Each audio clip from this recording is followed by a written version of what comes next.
ମାଇଁ କ'ଣ ଶାଗ ଭଜା ହବ?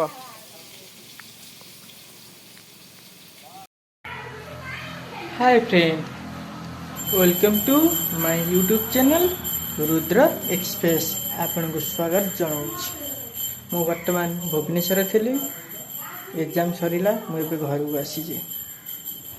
ତା ସହିତ ଆଜି ହେଉଛି ପବିତ୍ର ରାକ୍ଷୀ ବନ୍ଧନ। ଆସନ୍ତୁ ଦେଖିବା ଆଜି ରାକ୍ଷୀ ପୂର୍ଣ୍ଣିମାରେ କ'ଣ କ'ଣ ସବୁ ଘଟୁଛି। ଆପଣଙ୍କୁ ମୁଁ ପାର୍ଟ କରିକି ମୁଁ ନିଶ୍ଚିନ୍ତ ଆପଣମାନଙ୍କୁ ସେୟାର କରିବି ଜରୁରୀ। ଆସନ୍ତୁ ଏବେ ଯିବା କ'ଣ ହେଉଛି ଦେଖିବା। ଇଏ ହେଉଛି ମୋର ସାନ ଭାଇ, ମାମୁଁଙ୍କର ସାନ ପୁଅ ସତ୍ୟଜିତ ବେହେରା। କହିଲା ବେଳକୁ ଦେଖନ୍ତୁ ସେ କେମିତି କାନ୍ଦୁଛି। ଏକା ଏକା ଖାଇଦେଉଛି। ଦେଖନ୍ତୁ ଇଏ ଗୋଟେ ଭାଇଟା ଏକା ଏକା ଖାଇଦେଉଛି। ଖରାପ ହେଉଛି, ଅନ୍ଧାର ହେଇଛି, ଭିଡ଼ିଓଟା ଆସୁନି।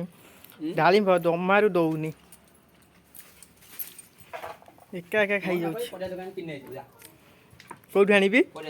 ପରିବା ଦୋକାନରେ ତେଜରାତି ଜିନିଷ, ଇଏ ଜିନିଷ ମିଳେନି। ଦେଖନ୍ତୁ କେମିତି ଖାଇଯାଉଛି ଫ୍ରେଣ୍ଡ। ଦେଖନ୍ତୁ ପରିବା ଦୋକାନରୁ, ମୁଁ ହେଲେ ଗୋଟେ ପରିବା ଦୋକାନରୁ।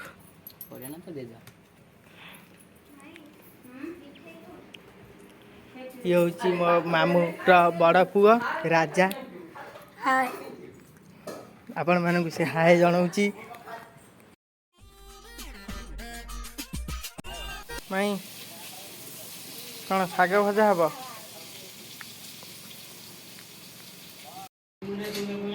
ଆଜି ହେଉଛି ରାକ୍ଷୀ ପୂର୍ଣ୍ଣିମା। ଦେଖନ୍ତୁ ମୋ ଭଉଣୀ କେଉଁଭଳିଆ ବାନ୍ଧୁଛି, ଦେଖନ୍ତୁ।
ଛୋଟ ଛୁଆ ଲାଇଟ୍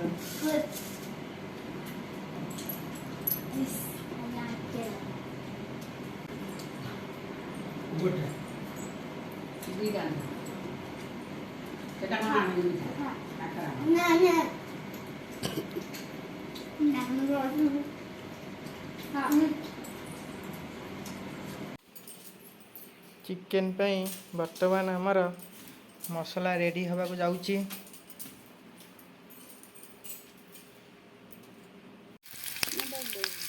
ଦେଖନ୍ତୁ ଚିକେନ୍ ପାଇଁ ଆଳୁ ଭଜା ଚାଲିଛି। ଆପଣ ଦେଖିପାରୁଥିବେ ଚିକେନ୍ଟି ହେଇ ଆସିଲାନି, କଷା ଏବେ ବର୍ତ୍ତମାନ ଚାଲିଛି।